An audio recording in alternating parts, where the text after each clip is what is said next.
You talk about looking for a reason. Absolutely. You're probably wondering how we got into this situation. Well, for that, we need to go back. Alright, well, I didn't mean this far, but since we're here anyways, you probably know the story, but for those who don't, in 1919, just 1 year after helping the Red Sox win the World Series, Red Sox owner Harry Frazee famously sold Babe Ruth to the New York Yankees in order for Frazee to finance a new Broadway musical.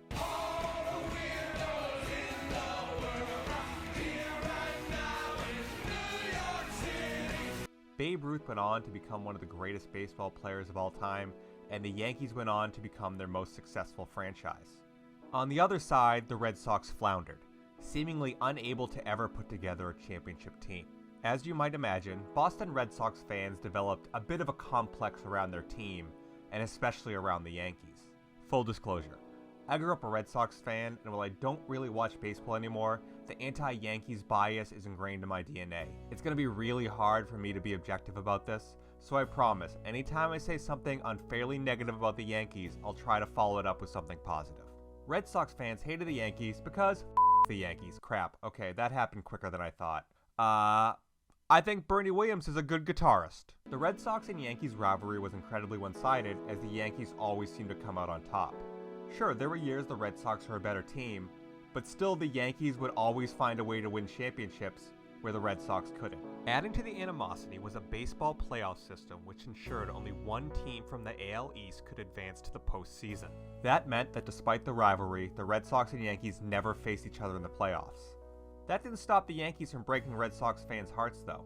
Most infamously was the 1978 Boston Massacre, when the Red Sox, in the last month of the season, blew an 8-game division lead, got swept at home by the Yankees, and gave up a crushing home run to a no-name Yankees player, Bucky Dent. The Yankees went on to win the World Series. It was demoralizing for sure, with all sorts of blame being thrown around in Boston, particularly at their coach. If only I could remember his name. The Red Sox always seemed to have something missing, but in 1998 it looked like they had found it in the new star pitcher Pedro Martinez. Someone could make the case that at his peak, Pedro Martinez was the greatest pitcher of all time. Me, right now, I'm the one making that case. I could rattle off statistics, but statistics are meaningless. You could use statistics to prove anything that's even remotely true. My most compelling evidence is his performance in the 1999 All-Star Game in Fenway Park. He struck out Barry Larkin, Larry Walker, Jeff Bagwell, Sammy Sosa, and Mark McGwire in his 2 innings of pitching, during the peak of the steroid era. He also got a reputation for hitting batters, which seems fair because he liked to hit batters. Pedro was all about intimidation and never shy to throw hands. He had no fear. When New York reporters asked about the so-called curse of the Bambino, he told them he should dig up Babe Ruth and maybe he'd drill him in the ass too.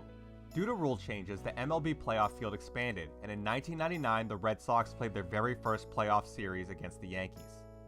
Finally, Pedro was going to lead the Red Sox to the World Series against the Yankees won the series 4-1. It sucks, but it wasn't an unexpected result. The Yankees in the 90s were truly a dynasty. The team was overloaded with talent. Guys like Derek Jeter, hate him, Jorge Posada, hate him, and former Red Sox pitcher Roger Clemens, really hate him, were just a few on this stacked squad. If they wanted to get over the hump, the Red Sox needed to load up. Over the next few seasons, they did just that by signing players like Manny Ramirez and David Ortiz. That 03 Red Sox team was a wagon. They led the league in basically all offensive categories, and even broke the slugging percentage record of the vaulted 1927 Yankees. What slugging percentage, you might ask? I don't know. Most importantly, the Red Sox were taking it to the Yankees. By 2003, Pedro wasn't the best pitcher in baseball anymore, but he was still great, and most importantly, he had his edge. This was on display in a July game against the Yankees when he knocked both Derek Jeter and Alfonso Soriano out of the game when he hit them in the hand with pitches. The Yankees players said it was on purpose, but Pedro said they were crowding the plate. If you get hit, it's your own fault. At first glance, that looks like just another footnote in the eternal Red Sox-Yankees war. But in our story, it's everything. Because this is where Don Zimmer comes to play. Don Zimmer was the top bench coach for the Yankees and had already developed a dislike for Pedro. In his book, The Zen of Zim, he places the origin of his distaste to a series of incidents where he noticed Pedro Martinez constantly taunting Jorge Posada. Posada will come up later on, but for now, it's worth noting him and Pedro hate each other. They try to play it off now like they don't as much, but Pedro is still taking shots at Posada whenever he can. Who was the Yankee you like to hit the most? Jorge Posada. Why? Real quick, why? Well, because Jorge always seemed to have like a bad attitude towards me. You were always poking your ears out at him, too. No, I call him Dumbo. The hatred between Posada and Pedro is nothing compared to the hatred Don Zimmer had for pitchers. As a young player, Zimmer was hit in the head by a pitcher in 1953 and had to have his skull drilled into to relieve the pressure. Against all odds, he made a miraculous comeback to baseball, just to find himself hit in the head again and have titanium buttons put in his skull. After his playing career, he got into managing. He became known for his passion for the game by some, and his bad attitude by others, particularly when it came to his pitchers. It can be said that his feud with one prominent pitcher may have cost his team a chance at the championship. The 1978 Red Sox. Dun dun dun! Zimmer was the manager of that 78 Red Sox team that collapsed down the stretch. A lot of questions have been asked over the years about his handling of the team's pitching situation, particularly the benching of pitcher spaceman Bill Lee. He had Bobby Sprouse start a game instead of Bill Lee. And we're all looking at ourselves going, what is going on? Carl Yastrzemski went to Zimmer and begged him to take me out of the doghouse. Yaz went to Zim and said, can you pitch Lee today? And Zim, Yaz told me he opened up a drawer and he took out all these clippings where Bill Lee is mocking him. And that was sort of his answer. Yastrzemski couldn't get to it. Zimmer stayed on as Red Sox manager for a few years after the Boston Massacre, but when he was fired, I don't think there was much of an outcry from the fan base. He continued managing, but by the 90s, he had settled into a role as bench coach for Joe Torre and the New York Yankees. He sat on that bench and watched as Pedro Martinez hurt his players. He sat and watched and waited. He'd get his chance to do something about it as the Red Sox met the Yankees in that year's League Championship Series. The series was tied at 1 game apiece, and it was shaping up to be a pitching duel for the ages. You had Pedro Martinez on one side, and that piece of shit Roger Clemens on the other. Okay. I really enjoyed Don Mattingly on The Simpsons. The game took place in the afternoon of Saturday, October 11th in Boston, in front of a bunch of well-behaved, rational, and completely sober Red Sox fans. With the Sox leading 3-2 and men on second and third with no outs, Pedro threw a pitch that hit Yankees right fielder Karim Garcia above the shoulder. Everyone on the Yankees immediately assumed Pedro was headhunting and got angry. Pedro, who seems pretty honest and also is very handsome, told you I had a bias, still swears it was an accident. He told a quick version of the story for Bleacher Report a couple years ago. Karim Garcia is the 9th place hitter, and I'm trying to rush a fastball, open in on him, but I did it out of the slide step, and I took the ball. I'm dragging. I'm tired. I'm aching. You can't let the opposition know that your shoulder hurts. That's food. They'll eat you up. Exactly. So the ball came behind him, and instead of in front of him, up here, came behind him. So when he ducked down, the ball hit the bat. It looks like the ball is over his head. The Yankees scored a couple runs, but during the inning, Karim Garcia slid hard into second base and took out Red Sox second baseman Todd Walker. As he came off the field, he began jaw-jacking with Pedro, and Pedro began yelling at Garcia and his favorite person in the world, Jorge Posada, all while pointing at his head. Fox baseball commentator Tim McCarver told the audience that Pedro was inciting and telling the Yankees he was going to hit them in the head. Don Zimmer also took it the same way, that Pedro was threatening to bean one of his guys. Obviously, Pedro says differently. He claims he was telling Garcia to think. Why would he ever hit Garcia and load the bases with no outs? It's just stupid. Garcia was the number 8 hitter in the lineup. He wasn't a threat to Pedro. Pedro said most of the yelling on camera was in Spanish and directed at Jorge Posada, who used some unkind language, and Pedro was pointing at his head to tell Posada he was going to remember that. Both benches were worn, but it was getting real tense in Fenway. Luckily, the Red Sox were coming up to bat, and tempers can calm down with their leadoff hitter, Manny Ramirez. Oh no. If you ask me, this whole thing is going to end badly. There isn't enough time in this video to explain Manny Ramirez to those who don't know him. Let's just say this. Manny being Manny became a phrase to describe any unexplained behavior he has. And we'll use it at least one more time in this video. Manny came out to bat fully expecting to get hit. Pedro rightfully had a reputation as a headhunter, but Roger Clemens wasn't a saint either. It wasn't that long ago where Clemens got mad Mike Piazza homered off him a lot, so in the same season he threw a fastball at his head and a piece of wood at his body. Everyone was expecting retaliation, which is exactly what they got when Roger Clemens threw the ball kind of near Manny. Okay, it was an overreaction. Tim McCarver said Manny was looking for an excuse, and that'll be the only time I ever think Tim McCarver has been right on anything. Manny was definitely sensitive of being hit, so when the ball got even remotely close, he rushed Clemens, leading to a good old-fashioned base brawl. And of course, You talk about looking for a reason. Absolutely.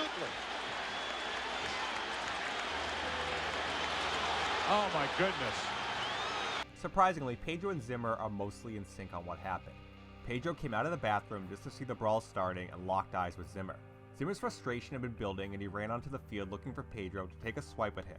As Pedro said in his autobiography, "At first I thought that if he was coming toward me, I would just try to grab him and hold on to him, but he tried to throw a punch, and he said what he said, so I had to step back and make sure he got by me. Pure instinct. I knew he was going to the ground, but I also felt he wasn't going to hurt himself." Pedro may have meant well, but on TV it looked vicious. Tim McCarver reacted like Whitey Ford just got annihilated with pretzels. This is a black day for baseball. The brawling stopped as everyone turned to make sure Zimmer was alright. Then the game continued. That's the best part, there were 5 more innings of baseball they had to play. It wasn't the only fight in that game, by the way. There was another fight in the bullpen later between a Red Sox groundskeeper and Yankees Kareem Garcia and Jeff Nelson. The feud was getting out of control. The Yankees won, by the way, but we can just gloss over that. The reaction to the fight was loud and mostly stupid. Yankees president Randy Levine demanded an apology from the Red Sox for creating an atmosphere of lawlessness. New York City mayor and totally competent presidential candidate Michael Bloomberg said that if that had happened in New York City, Pedro would have been arrested. Yeah, and monkeys might fly out of my butt. Adrian Wojnarowski, yes, as in the guy who does the NBA scoops now, was vicious, saying, "Most of all, Martinez is a fantastic failure in the face of the Yankees, losing his humanity, intending to injure, leaving little reason to dispute the differences between New York and Boston, between champions who find a ways to win and losers that self-destruct." I knew I liked Shams better. Pedro Martinez received an unusually high amount of death threats. He was apparently accustomed to a certain level of death threats, but these ones were so specific that the NYPD was concerned for his safety. Fans were going nuts over the thing. The opinion pages of all the sports sections in New York and Boston were filled with fans on both sides. I am not a crackpot! A couple of my favorites include, "Hey Pedro, maybe after the series ends, you can take a trip to Rome and swing at the Pope," and "It's pretty hard to grab a bowling ball by the ears." Wait, that one wasn't by a fan, that was Bill Lee, who couldn't resist a chance to make fun of Don Zimmer. Each team backed their respective guys while trying to calm the situation down. Red Sox players backed Pedro, Yankees players backed Zimmer, and nobody backed Manny Ramirez because they realized it was Manny being Manny. The next day the game was canceled, but not out of fear, but because of rain. I can't come out to play! It's raining out! A press conference was called and Don Zimmer took the time to diffuse the tensions with a tearful apology. Pedro had reached out to Zimmer privately about apologizing, but Zimmer told him he had nothing to be sorry for. It was his fault. The man owes me no apology. If he wants to apologize to anything, he should apologize to Garcia for throwing it at his head. Not me. He don't owe me nothing. People always wondered what Zimmer was thinking when he went after Pedro. I think Red Sox legend Jim Rice explained it best. I looked over there and said, "What were you thinking about?" Zim should be a hard player. He said, "I thought I could do the things I used to could do." I said, "Evidently, you couldn't and you can't." Both men wrote about the incident in their respective autobiographies, and both men deeply regret it. Pedro Martinez maintains it's the one moment from his career he would like to have removed. Pedro, Manny, Garcia, and Zimmer were all fined for their actions. Both men became forever linked with the incident, with Don Zimmer getting the dubious distinction of an SNL sketch centered around him, starring Horatio Sanz. As for the series, it went 7 games because of course it went 7 games. The Red Sox had a 5-2 lead going to the 8th inning, when manager Grady Little famously didn't pull Pedro from the game. Facing of all people Jorge Posada, Pedro gave up a crucial hit that allowed Posada to tie the game and send it into extra innings. With Don Zimmer sitting on the bench in a Yankees-Red Sox game just like he did in 1978, history had a way of repeating itself, as some little-known Yankees player named Aaron Boone came to the plate. In the 8th inning, leading by 3 as Boone hits it to deep left. That might send the Yankees to the World Series. Boone, a hero in Game 7. Marge, I'm confused. Is this a happy ending or a sad ending? It's an ending. That's enough.